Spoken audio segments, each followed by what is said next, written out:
Hello everyone, my name is Aaron, and I'd like to talk to you about the important subject of waiting on God.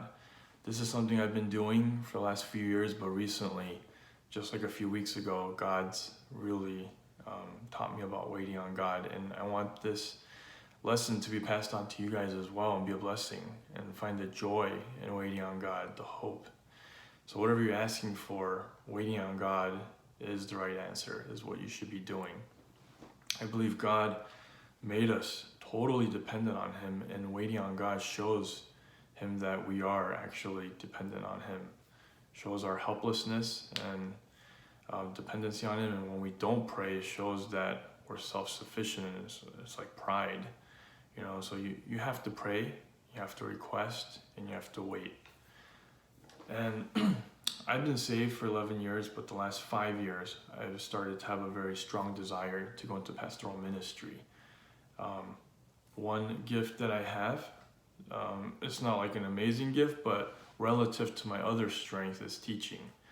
And I wanted to go back to school actually to be like a professor in finance or accounting, but I didn't end up doing that because I started, I had a daughter and 2 daughters, and it takes a lot of time and it wasn't worth it for me.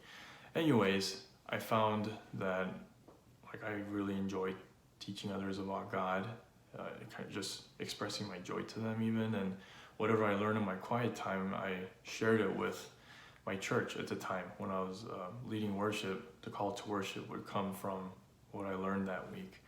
And just with my friends and family, it just comes natural. So I wanted to go into pastoral ministry, but there was no calling. And I can't tell even to this day whether these emotions are from God or from me. And if it's from me, forget it. I'm not going to pastoral ministry. So I've been praying to God last 5 years, please, let me know if you want me to go to pastoral ministry. And I even went to seminary for a little bit at Moody Bible Institute. After 1.5 classes, I dropped out because the workload was way too much to bear with my full-time job and a family. And so, I was pretty bummed out. I was like, how come that didn't work out? And I kept on waiting on God.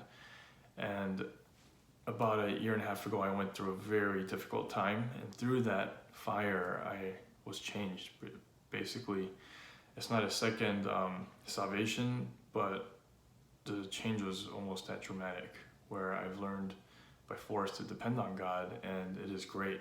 So after I came out of that fire, I was totally expecting God to call me into pastoral ministry or Christian counseling or something of that sort. And I remember a friend of mine, he's a pastor, and his name is Isaac, and he told me that being a pastor is not just preaching, but it's counseling as well. And so in my head I was like, that is the best thing for me. God, it's got to be that. And so the last year I've been praying very hard in this room here. This is where I do all my praying and Bible reading. And I kept on pouring myself out to other God, show me, if you don't want me to do pastoral ministry, please let me know so I can stop asking or confirm it. And he would not give me a calling or any kind of answer. And I was getting more frustrated, and I didn't realize this until the frustration became discontentment in my life, and I started to get upset with God, and I was very unsatisfied with my whole life. And I was still, good, but then I felt like a piece of my heart was kind of just missing, where I wasn't being fulfilled in some way. And I was asking God for the fulfillment, so I was praying a lot. And after 1 year of this, I got really frustrated, and I started to ask God to help me, what is going on? And I started to reach out to my Christian brothers and sisters to see what they thought. And 2 people in particular is my dad and my wife, who challenged me to kind of look deeper into what I'm really asking. Actually, they challenged me in different ways, and then I think God, led me to that conclusion, Aaron, what are you really asking? So I found out, through prayer and just thinking, I'm asking God for a calling so that I could find fulfillment in the work that He gives me.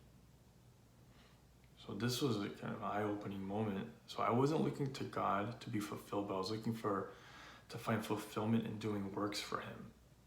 In other words, Jesus was not enough for me, and I didn't even know it.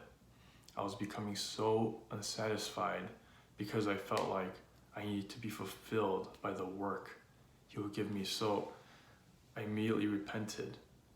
And as I thought just right there, I'm like, oh my goodness, this whole time, I just thought of Jesus on the cross when he was dying and he said, "It is finished."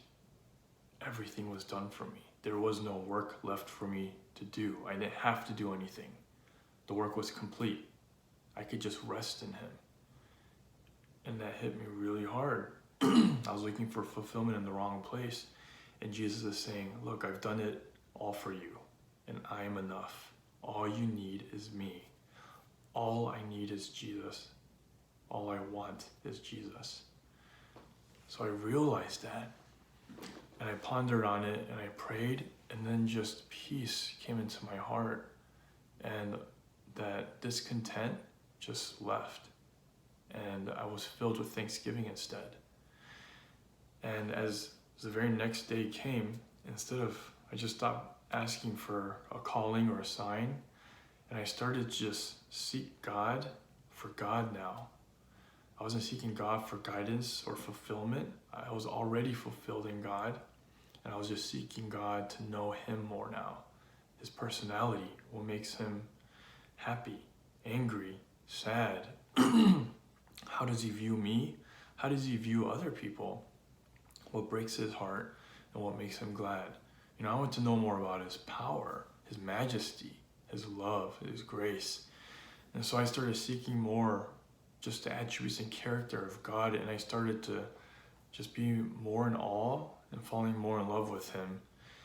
And I was freed from this chasing of fulfillment in the wrong place. And now I am still waiting on God, but with so much more expectancy and peace, because I know God is going to call me in his perfect timing. And even if he doesn't call me to a specific thing, I realized, through listening to other teachers, the will of God is to please God. And to please God is to have faith in him. Because if you don't have faith in him, you can't please him. It's in the Bible.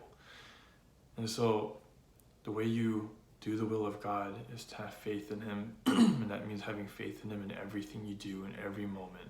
The next breath you take, you go to work, the next meal you make, or the next meal you eat. Anything you do it by faith. You trust in his promises, and you take him at his word, and you live by faith. That is the will of God.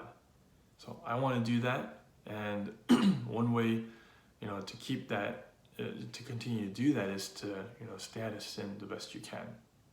So I ask God to reveal any kind of sin in my life, any deceptions in my life, because obviously I can't identify the deceptions because I'm deceived.